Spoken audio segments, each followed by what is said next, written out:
Gente, graça e paz do Senhor Jesus.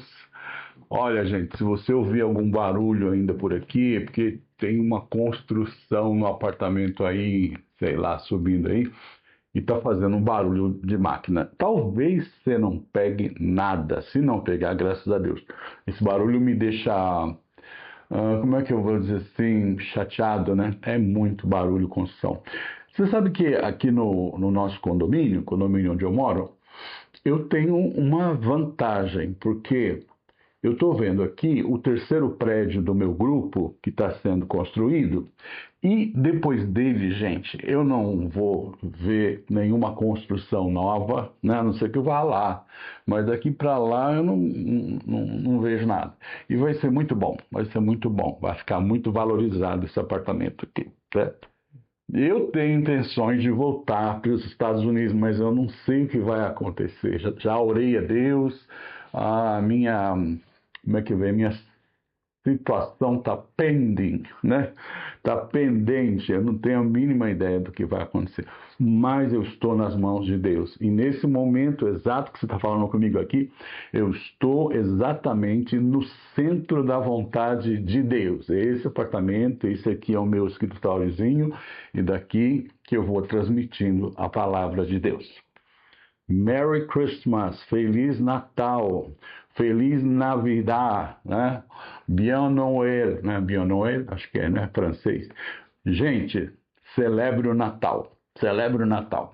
Natal precisa ser celebrado. Esse ano precisa ser bem celebrado. É muita luta, gente. A gente tem que lembrar do nascimento do Senhor Jesus. Hoje eu quero falar sobre o custo do Natal. Quanto custa um Natal? Quanto custa um Natal?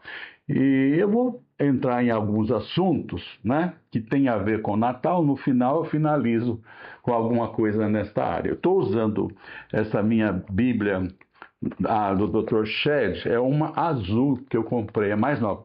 Gente, Dr. Shedd está aqui. Aqui também. Onde é que está a outra? Ih, nem sei. Tem outra aqui. E tem outras Bíblias. Essa aqui é a minha a New King James. Em inglês tem outra ali. E vai embora. Eu vou te mostrar duas Bíblias que eu considero muito importantes, que eu guardo com muito carinho. E eu até coloquei um plástico em volta para elas não se envelhecerem assim tão rápido. Passa rápido, né? Uma delas Uma delas está aqui, gente. Você vê como é que ela está embrulhadinha? Uma hora eu desembrulho ela. Essa é a Bíblia que eu recebi na minha ordenação pastoral no dia 20 de setembro de 1980. Eita, nós. E eu era um rapaz novo, mas ainda menino bobo, né? A gente demora um pouquinho para amadurecer, especialmente o homem, né? Mas aqui está a minha biblinha, o nome de alguns pastores que estiveram presentes na minha ordenação e também na minha... Como é que chama? Quando eles ficam perguntando aquelas perguntas estranhas para a gente, não, a minha checagem da minha... como é que eu vou dizer assim, se eu tinha condição de ser ordenado ou não. Foi lasqueira. Foi na Faculdade Teológica de São Paulo, né? Se não me engano, era uma tarde, eu não me lembro agora, era sábado, tarde, e vieram 40 pastores, entre eles professores, que foram meus professores da Faculdade Teológica, né? Quem solicitou a minha ordenação foi um pastor, meu pastor, olha, minha cabeça está desse jeito, né? Exaltino Gomes Coelho Filho. Na hora de sair o nome, trava, né? Exaltino Gomes Coelho Filho, um gênio, um homem com uma mentalidade abrangente, capaz, inteligentíssimo, brilhante, brilhante. Eu tenho muito boas lembranças dele. E foi meu pastor, né? Um bom conselheiro, né? Um bom administrador, excelente, e um teólogo excelente, excelente, muito capaz. Então, está aqui minha biblinha. A outra biblinha que eu quero mostrar para você, falo biblinha, mas você sabe, né? É a Bíblia que eu recebi junto com a Silvana do nosso casamento. Antes do nosso casamento, houve uma reunião com as senhoras e as jovens também da Igreja Batista da Água Branca, né?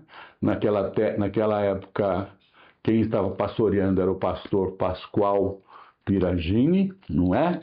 Que também fez o nosso casamento. O pastor Pascoal fez o meu casamento com a Silvana. Ele foi criado com a Silvana e eu tive o prazer de estudar com ele na faculdade teológica. Bateu muito papo, a gente conversava muito. Ele tinha um cabelão, ele fazia assim com o cabelo. Tinha um cabelo até aqui embaixo, né?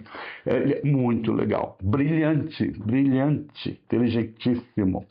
E as senhoras da Água Branca, porque a Silvana era membro da Água Branca naquela época, fizeram esta homenagem e deram esta Bíblia para ela e para mim também. Muito especial. 43 anos de casamento, gente. É chão, é chão. Então, uma hora eu vou abrir e vou ler o texto usando a Bíblia, certo? Bom, então eu quero falar algumas coisas sobre essa questão de custo de casamento.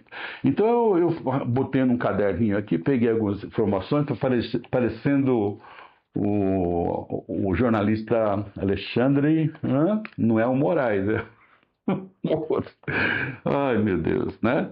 Que faz. Eu ouço ele, vejo também, né? Vídeo, né? Todo dia, todo dia. Fantástico. É interessante que ele deixa um gosto, o jornalista tem que fazer isso, né? Ele expõe o assunto, expõe algumas informações gerais sobre aquela situação e joga para a gente, e aí, o que você pensa? Né? Ele não traduz o pensamento para nós, ele não interpreta todas aquelas coisas, ele só observa e mostra alguns detalhes, né? E é como se ele falasse assim, o que você acha a respeito? Eu gosto muito dele, né? Meu Deus, não vem o nome inteiro, tudo bem. Então eu fiz alguma pesquisa sobre custo de Natal no mundo. Quanto custa o Natal no mundo? Então, o país que mais gasta com Natal em valor, em valores, é, obviamente, os Estados Unidos. No mundo todo, preste atenção, no mundo todo se gasta, e se gastou, gente, ano passado, 1,2 trilhões de dólares com Natal. Eu disse 1,2 trilhões de dólares. Desse valor, os Estados Unidos gastaram em 2024 cerca de 700 bilhões de dólares, talvez mais do que isso, alguns falam mais. 700 bilhões de dólares. O gasto médio de um cidadão americano com o Natal é quase 1.700 dólares. Entre 1.700 e 2.000 dólares é o que ele gasta com Natal por ano. Uma população enorme, né, gente? Estou falando dos Estados Unidos. Agora, no Brasil, gente, o ano passado se gastou 50 bilhões de reais. Você entendeu o que eu falei aqui? Será que eu falei certo? Eu falei certo. Agora, será que eu estou errado? 50 milhões? Não pode ser bilhões? Ou pode? Pode, porque os Estados Unidos gasta 1,2 trilhão, né? Não, o mundo todo gasta 1,2 trilhão, os Estados Unidos gastam 700 bilhões, né? Então, 50 é gasto no Brasil, que dá uns 300 a 500 reais por pessoa, eu acho que até mais, né? Se você dividir por população, não quer dizer que todo mundo tem esse dinheiro para gastar, você vai encontrar muita gente passando aperto nesse Natal.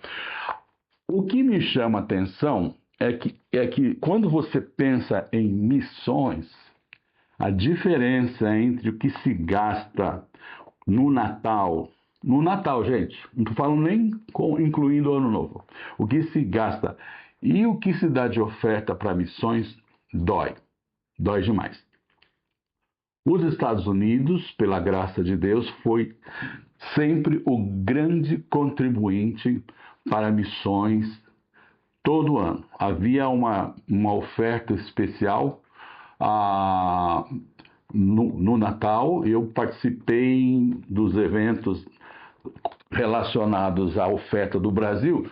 Do Brasil veio $1 milhão da oferta que foi enviada dos Estados Unidos, das igrejas. Eu me lembro que eu trabalhei com o pastor Perry Ellis, ele falou assim: Marco, esse dinheiro é o dinheiro da viúva, é o dinheiro daquele irmão fiel, crente, batista, fiel, que vai lá e dá oferta, né? É lindo isso, gente, é lindo isso. Então nós estamos falando de muito dinheiro, muito dinheiro. Se nós, gente, olha, eu vou dizer para você, o pessoal fala, as organizações, blá, blá, blá, fala um monte de coisa dos pobres, e gasta esse dinheiro todo, né, no mundo todo, 1,2 trilhão de dólares, né, gasta isso. Se fosse gasto, só por esses reclamões, se eles dessem uma oferta grande no Natal, seria muito boa a oportunidade de ajudar o mundo todo.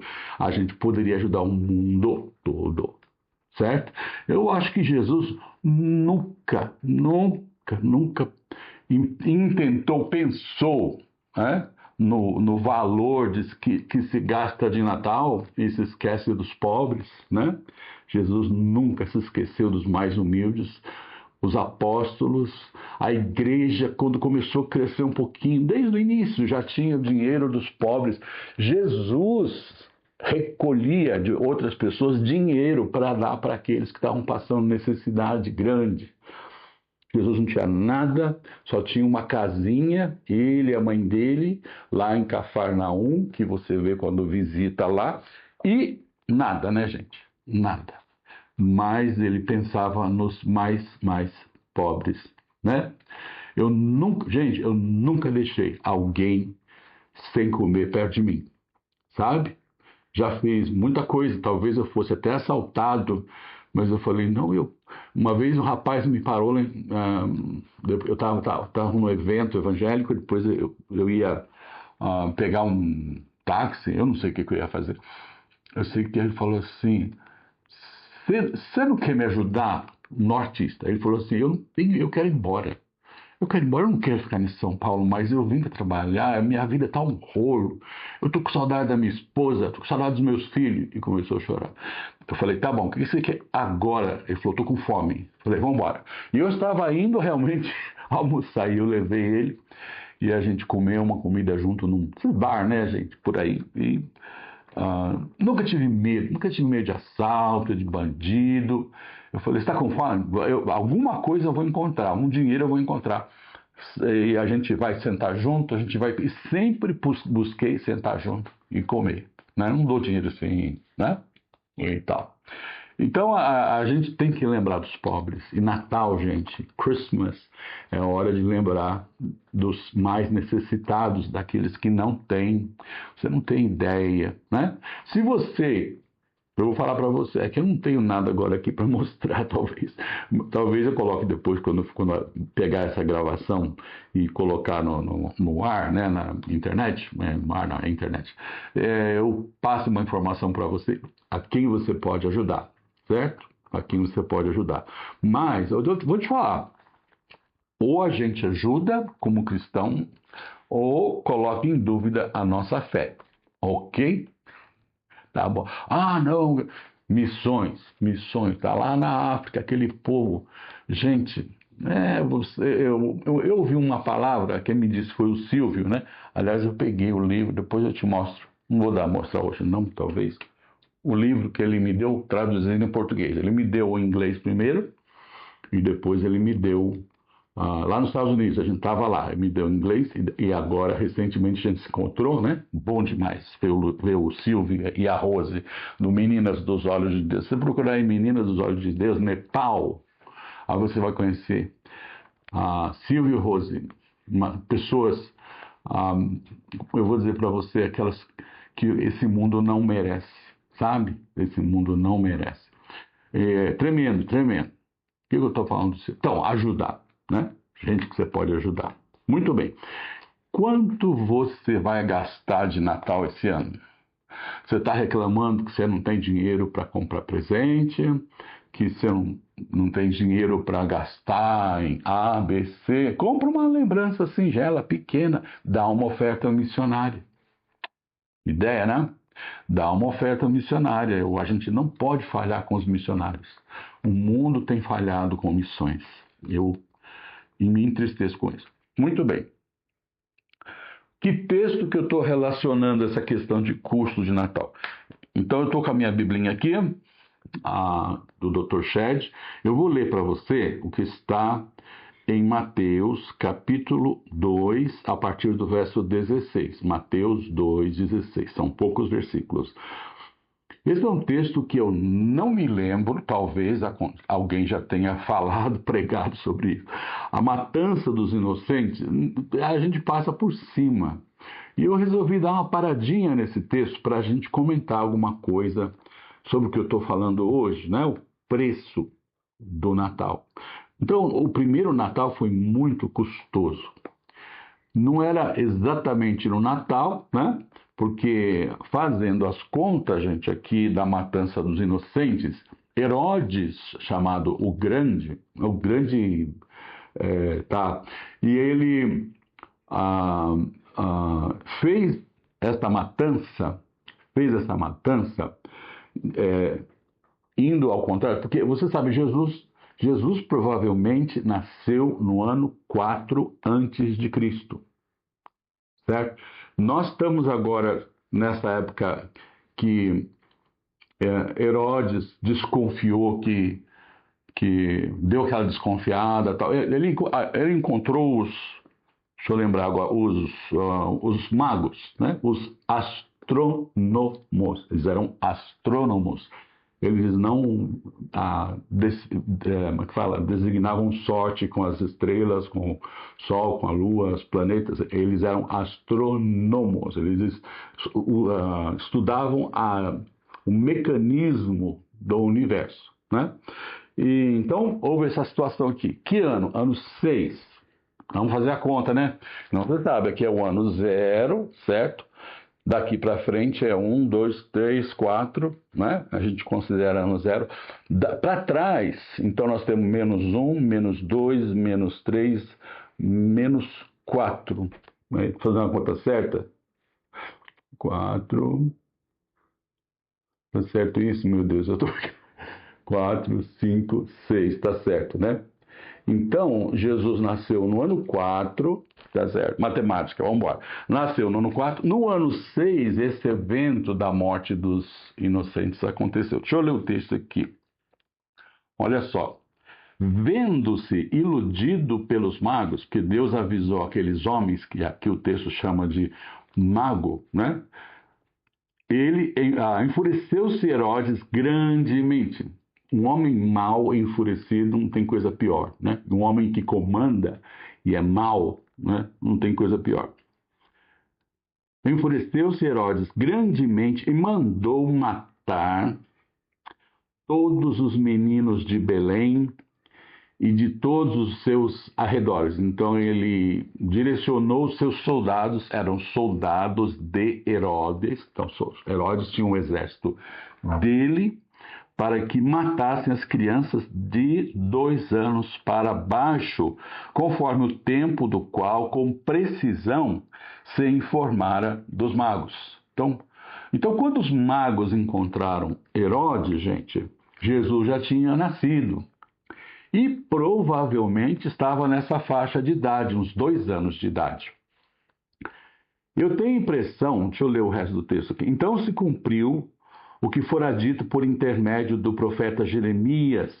Ouviu-se um clamor em Ramá, pranto e grande lamento. Era Raquel chorando por seus filhos e inconsolável, porque não mais existem. Interessante isso, porque fala de Raquel. Raquel teve 2 filhos. Teve um chamado José, que foi vendido pelos próprios irmãos, olha que tristeza, né? E depois ela tem Benjamim. na época que Benjamim foi segurado, ele não foi preso, não foi nada, ele foi segurado por José lá no Egito, que ele falou? José falou assim, eu quero o Benjamim aqui, quero o Benjamim. E deu um jeito para segurar ele, né? Que é o seu irmão de sangue. Então a mãe já morreu, Raquel já morreu. E ele tem a José só tem um irmão, que é a, a Benjamim. Então é a citação poética, profética, relacionada a essa questão da morte dos pequeninos, né? Morte das crianças. Esse foi um preço muito alto para a celebração do Natal. Toda vez que você for celebrar o Natal, lembre-se desse acontecimento que eu estou falando para você hoje. Crianças morreram para que nós tivéssemos o Natal. Crianças são mortas no mundo todo, gente. Eu acho que hoje, né, nesse dia que nós estamos conversando sobre o Natal, dia 12 de dezembro, crianças estão sendo mortas. Eu vou colocar uma estatística que não é muito interessante, mas a gente precisa pensar nessas coisas. Por que que o mundo mata as crianças? Então, eu fiz só um apanhado básico. 1.500.000 crianças judias nos campos de extermínio. Se você assistiu aquele filme A Lista de Schindler, chorava, né, gente? Eu não gosto de lembrar essas coisas. Eu estive em Israel 2 vezes. Você vai lá no Muro das Lamentações e você lamenta junto, você chora junto, né? Dá para lembrar aquele hino lá do Sérgio Lopes. Chora, Israel. É lindo, né, gente? É lindo essas coisas. Israel mexe muito comigo, gente. Israel mexe muito comigo. Então, só das crianças judias, né? Nós estamos falando em 1,5 milhão de crianças da Europa toda. 100.000 da invasão japonesa na China. Provavelmente 100.000 crianças morreram na China. Morreram de fome, o que você pensar, além de serem exterminadas com armas e bombas. 1 milhão de crianças na Ucrânia, não estou falando da guerra agora contra a Rússia, não. Mas da invasão do comunismo. Comunismo entrou ali, gente, naquela região, né? E tem um momento que é chamado Holodomor, quando muitas crianças morreram. Muitas. A Ucrânia tem marcas de sofrimento grandes até hoje. No Camboja, 700.000 crianças mortas. Interessante que eu tive no Camboja e o Camboja, muita gente vai para turismo. Que tipo de turismo? Primeiro, turismo sexual, criança. A criança está sempre perdendo, né, gente? Sempre sendo condenada. É um terror, né? Então, há muita criança novinha, né, que vai para a prostituição e os pais ficam felizes. Às vezes a menina entrou na puberdade e os pais têm a filha. Isso estou falando, gente, se transformou em cultura lá no Camboja. Aí os pais celebram a criança porque ela vai para a prostituição, ela é bem cuidada lá. E muitas dessas meninas que vão para a prostituição, elas não são abusadas, elas não são penetradas. Meninas, até os 18 anos, pela lei, tanto na Tailândia como naquela região toda ali, na Camboja e tal, não se pode abusar, né, de crianças. Tem abuso? Tem. E não quero ficar descrevendo essas coisas que eu pesquisei e que eu estive lá e vi, né? Então, no Camboja, houve um homem que era cambojano. mas ele achou que o povo se desviou dos propósitos do que deveria existir no Camboja. Ele começou a matar pessoas. Então, são os campos de morte, né? É o Killing Fields. Eu estive lá no Killing Fields, no Camboja. Passei muito mal. Eu saí passando mal espiritualmente. Eu não deveria ter ido, eu acho que eu não deveria. Eu saí passando mal. Então, eles matavam as crianças, cujos pais, esse general, né? Eu esqueci o nome dele. Ele falava assim que essas pessoas eram condenáveis porque usavam óculos. Então, qualquer pessoa que usasse óculos é uma pessoa que lê. E ele achava que o cambojano nunca poderia aprender a ler. Ele seria só aquele plantador de arroz ali na região. Então, ele matava os filhos porque eles diziam, eles são filhos dos inimigos do Estado. Você está ouvindo hoje, nowadays, né? Nos nossos dias, muitas frases assim, esses são inimigos do Estado. Então está aqui, ó. Inimigos do Estado, né? Inimigos da democracia. Entendeu? São esses assassinos. Agora não, mas se precisar, meu Deus, só Jesus. Só Jesus. Muito bem, vou mais rápido agora. 500 mil em Ruanda, né? Aquela morte terrível, duas tribos, né? Eles eram inimigos centenários, né? Mas vem o branco e define que essa região aqui se chama Ruanda. E ali tem duas tribos inimigas. E uma tribo decidiu eliminar completamente do mundo a outra com machado não, com facão. Então, a grande parte dos mortos desse genocídio na Ruanda, matando criança, gente, 500 mil, foi feito com facão. 650 mil em Bangladesh, aproximadamente. Eu estive em Bangladesh.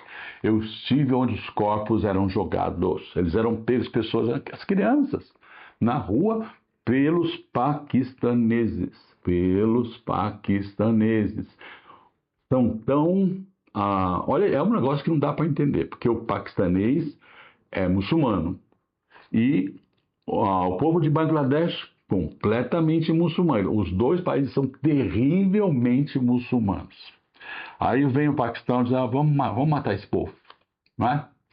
E mataram muita gente. Chega alguns falam, 2 milhões de pessoas que foram pegas nas ruas para serem mortas. Desse número, 650 mil crianças. É muita morte, é muito peso nas costas desse povo, viu, gente? É muito peso. Você sabe que lá em Bangladesh não, no Camboja, o povo é alegre. Essa nova geração que nasceu dessa desgraça, gente, essa desgraça horrorosa. Os jovens, eles são jovens, eles querem viver, trabalhar, fazer a vida, estudar, ir para as igrejas evangélicas crescendo. É só Deus, hein? Só Jesus. Bom, então eu não sei nem por que eu falei tudo isso. É ruim, né? É um assunto ruim. Agora, é interessante que não se fala na história comum que Herodes o Grande tenha matado essas crianças. Só na Bíblia que se fala que ele fez essa atrocidade. Por quê? Porque, na realidade, ele cometeu muitas atrocidades. Esta das crianças está na Bíblia porque tem a ver com os eventos bíblicos, não é? Mas, na realidade, ele matou muita gente. Quem era esse Herodes o Grande? Olha só, ele era judeu? Não. Ele era edumeu, descendente de Esaú, irmão de Isaac. Já pensou num negócio desse? Ele é irmão de Isaac, Esaú, né? Aquele que era o caçador. Você sabe a história bíblica aí. Eles formaram um povo das montanhas, chamado povo edumeu, que significa vermelho, né? Era gente com cabelo avermelhado. E ele era um homem muito mau. A história diz que ele matou o Herodes matou sua própria mãe, matou seus filhos, porque ele desconfiou que eles tinham algum plano para tomar dele o reinado daquela região. Então, ele era um representante do exército e do poder romano tomando conta dos judeus, tomando conta, né? Então, não, os romanos dizem, não, vocês vão ter um rei maravilhoso, está aqui, Herodes, né? Herodes, o grande, né? Terrível, mau. E nós estamos vivendo, então, o ano 6, é isso, o ano 6. Eu estou fazendo as contas erradas. Não estou fazendo, não. Mas se eu tiver, depois eu acerto isso aqui. Agora, é interessante que ele falou com os magos, né? Então, deixa eu falar uma coisa para você. Não são 3 reis magos. Não dá para saber se são 3 e não dá para saber se eles eram reis. Provavelmente eles eram, como eu falei aqui, astrônomos da região da Síria, aqueles países para lá, o Império Persa, entendeu? Eles são daquela região lá, né? E eles começaram a estudar as estrelas e descobriram que nessa estrela havia algo especial e vieram seguindo. Quando eles chegaram para visitar este rei, já 2 anos haviam passado do nascimento de Jesus. Então Jesus já era mais grandinho, né?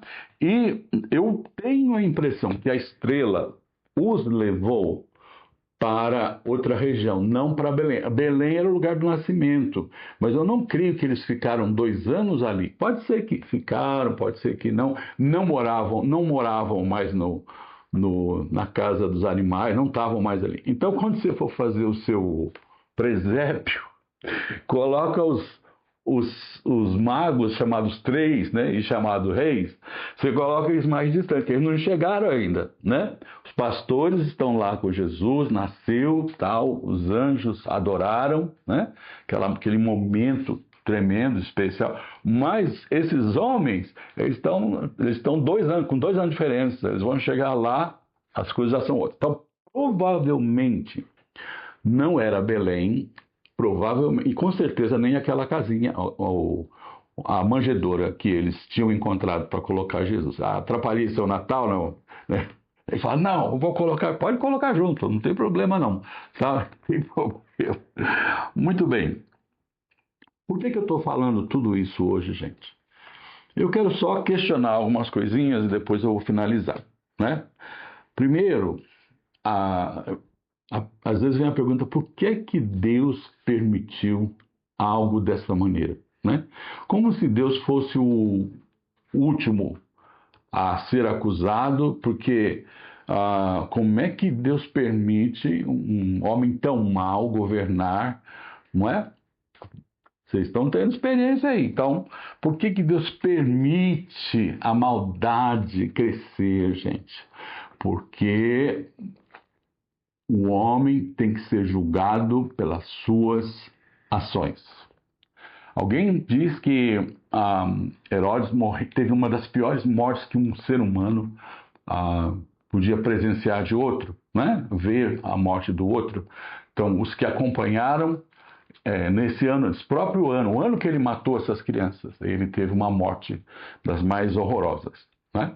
Então, o acompanhamento dessa maldade, né, ela segue para o outro mundo, segue para o julgamento final. Então, ninguém, então vou falar para você aqui, ninguém fica impune à sua maldade. Ninguém fica impune. Deus é o Deus de justiça. Deus de justiça. Então, ele baseia o seu trono, o seu poderio na justiça. Então, ele nunca deixaria que algo passasse dessa maneira sem um julgamento. É interessante que teve gente que viveu maldade e se converteu. Teve, não sei se foram salvos, né? Mas que mudaram de cabeça, mudaram. Então, Deus é o Deus que perdoa todo pecado? Perdoa todo pecado. Perdoa. Gente, eu me lembro que eu preguei uma vez em inglês, que nós tínhamos um culto em inglês domingo de manhã, lá nos Estados Unidos, né? E um homem foi chorando na frente. Eu sempre tentava fazer contato com ele, ele não fazia muito contato, mas ele era um homem de quase 2 metros, e ele era um homem que exercitava, então ele tinha físico, sabe, um loirão, aquele loirão enorme de quase, parece né? Enorme, grande, físico, e ele ia no culto de camiseta, não camiseta assim, a camiseta sem mangas, né? Camiseta sem manga, é assim, é de gente que ia no culto.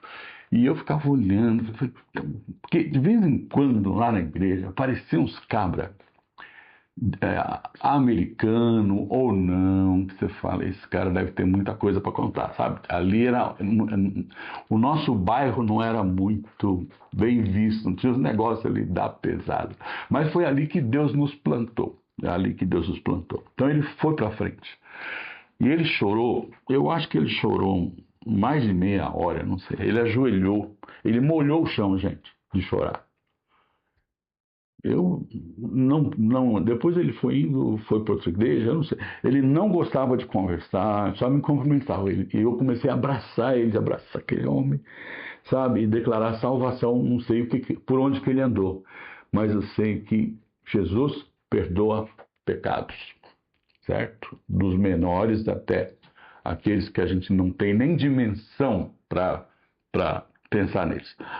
E então a maldade continua, gente. A maldade continua. A maldade vai aumentar. Se você ler os últimos capítulos da sua Bíblia, lá em Apocalipse, você vê que a maldade aumenta. E diz assim que eles continuaram maus, né? Continuaram maus e não se arrependeram dos seus pecados. Já pensou que a Bíblia diz isso? Eles continuaram fazendo maldade e não se arrependeram dos seus pecados. Então essa maldade ela vai continuar, sabe? A gente não vai ficar livre de maldade, viver um mundo de paz, né? Uma outra hora a gente estuda Apocalipse, né? Agora vamos falar sobre Natal. O que eu quero dizer para você é, celebre este dia. Por causa desse dia, muitos morreram. Por causa desse dia, se você vai olhar na história do mundo, muita gente sofreu e morreu por causa do Natal. Então, celebre Jesus, seu nascimento, sabe? Dê um presente mais barato, entrega uma oferta missionária, entrega uma oferta designada missionária. Se você sabe onde é que você vai levar esse dinheiro, abençoa um missionário. Abençoa a gente que serve a Deus, entendeu? É muito importante, tá bom?